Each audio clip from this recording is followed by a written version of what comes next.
نحمده ونصلي على رسوله الكريم اما بعد اعوذ باللہ من الشیطان الرجیم بسم اللہ الرحمن الرحیم۔ ابھی مسنون وضو کا طریقہ بیان کیا جائے گا انشاءاللہ العزیز، اور انشاءاللہ الرحمن اس کا پریکٹیکل طریقہ بھی بتایا جائے گا۔ شروع ہم کرتے ہیں مسنون وضو سے گناہوں کی بخشش۔ رسول اللہ صلی اللہ علیہ وسلم نے فرمایا، جس وقت بندہ مومن وضو شروع کرتا ہے پھر کلی کرتا ہے اور ناک جھاڑتا ہے تو اس کے منہ اور ناک کے گناہ نکل جاتے ہیں۔ پھر جس وقت چہرہ دھوتا ہے اس کے چہرے کے گناہ نکل جاتے ہیں۔ چہرہ دھوتے وقت گناہ داڑھی کے کناروں سے بھی گرتے ہیں۔ آگے آپ نے فرمایا، اور جس وقت وہ کوہنیوں سمیت ہاتھ دھوتا ہے تو اس کے دونوں ہاتھوں سے گناہ نکل جاتے ہیں، یہاں تک کہ دونوں ہاتھوں کے ناخنوں کے نیچے سے بھی گناہ نکل جاتے ہیں۔ پھر جس وقت مسح کرتا ہے تو اس کے بالوں کے کناروں سے گناہ نکل جاتے ہیں۔ پھر جس وقت پاؤں دھوتا ہے تو اس کے دونوں پاؤں سے گناہ نکل جاتے ہیں، یہاں تک کہ دونوں پاؤں کے ناخنوں کے نیچے سے بھی گناہ نکل جاتے ہیں۔ پھر اس کے بعد اگر وہ کھڑا ہوا اور نماز پڑھی، اللہ کی تعریف، ثنا، بزرگی یوں بیان کی جیسے اس کا حق ہے، اور اپنا دل اللہ کی یاد کے لیے فارغ کیا، وہ گناہوں سے اس طرح پاک ہو کر لوٹتا ہے، وہ اس دن پاک تھا جیسے اس نے اس کی ماں کو جس دن جنا۔ ایک شخص رسول اللہ صلی اللہ علیہ وسلم سے اس نے پوچھا کہ اللہ کے رسول، آپ روز حشر اپنی امت کو کس طرح پہچانیں گے؟ آپ نے فرمایا کہ میری امت کے وضو والے اعضاء جو ہیں وہ چمک رہے ہوں گے۔ تو یہ میرے بھائیوں وضو کی فضیلت ہے اور یہ اس کا مقام ہے، لہذا ہم ابھی انشاءاللہ پریکٹیکل طریقہ شروع کرنے جا رہے ہیں۔ اس سے پہلے وضو کا پریکٹیکل طریقہ جو ہے وہ بیان ہم کر دیتے ہیں۔ وضو کے شروع میں بسم اللہ ضرور پڑھنی چاہیے، کیونکہ رسول اللہ صلی اللہ علیہ وسلم نے صحابہ کرام رضوان اللہ علیہم اجمعین سے فرمایا، بسم اللہ کہتے ہوئے وضو کرو۔ واضح رہے کہ وضو کے ابتدا کے وقت صرف بسم اللہ کہنا چاہیے، الرحمن الرحیم کے الفاظ سنت سے ثابت نہیں۔ نبی اکرم صلی اللہ علیہ وسلم نے فرمایا، جو شخص وضو کے شروع میں اللہ کا نام نہیں لیتا اس کا وضو نہیں۔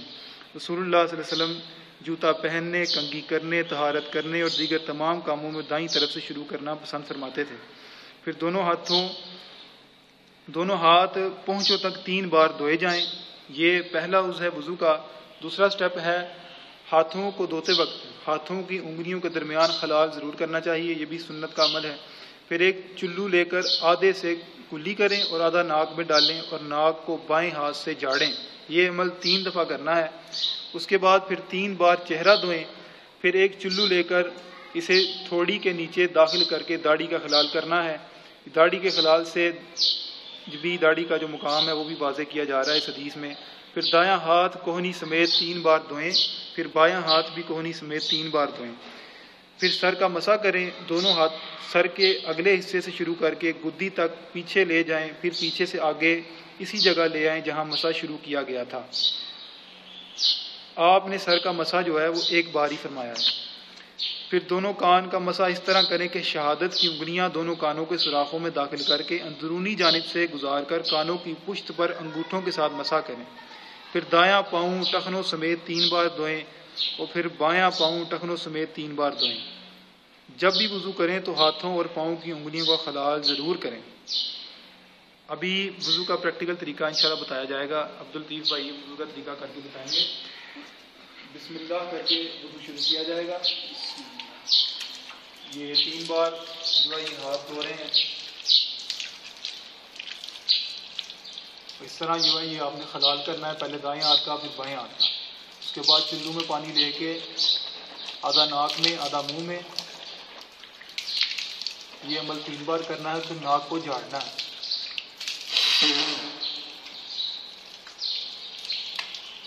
اس کے بعد آپ نے ہاتھ میں پانی لیا دونوں ہاتھوں میں اور اپنا چہرہ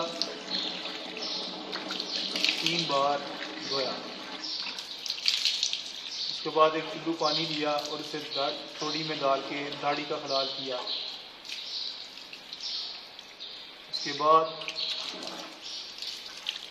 دایاں بازو آپ نے کوہنی تک 3 بار دھویا اور پھر بایاں بازو کوہنی سے 3 بار دھویا۔ ابھی مسح ہوگا، شروع سے شروع کیا جائے گا، سر کے آگے سے پیچھے ہاتھ لے کے جا کے دوبارہ اسی طرح جو ہے آگے لا کے پھر اپنی انگلیاں کانوں میں ڈال کے اس طرح گھمائی جائیں گی، انگوٹھے سے پیچھے سے ہلا دیا جائے گا ایسے۔ یہ مسح ہو گیا جی سر کا اور کانوں کا۔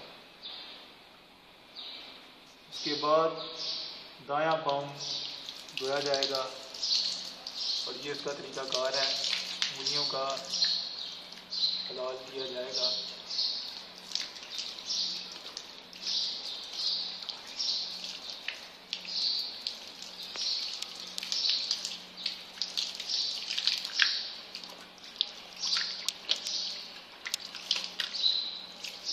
یہ عمل ہو گیا سنت کے مطابق، یہ وضو کا طریقہ ہے۔ اللہ پاک ہمیں سنت کے مطابق وضو کرنے کی توفیق عنایت فرمائے۔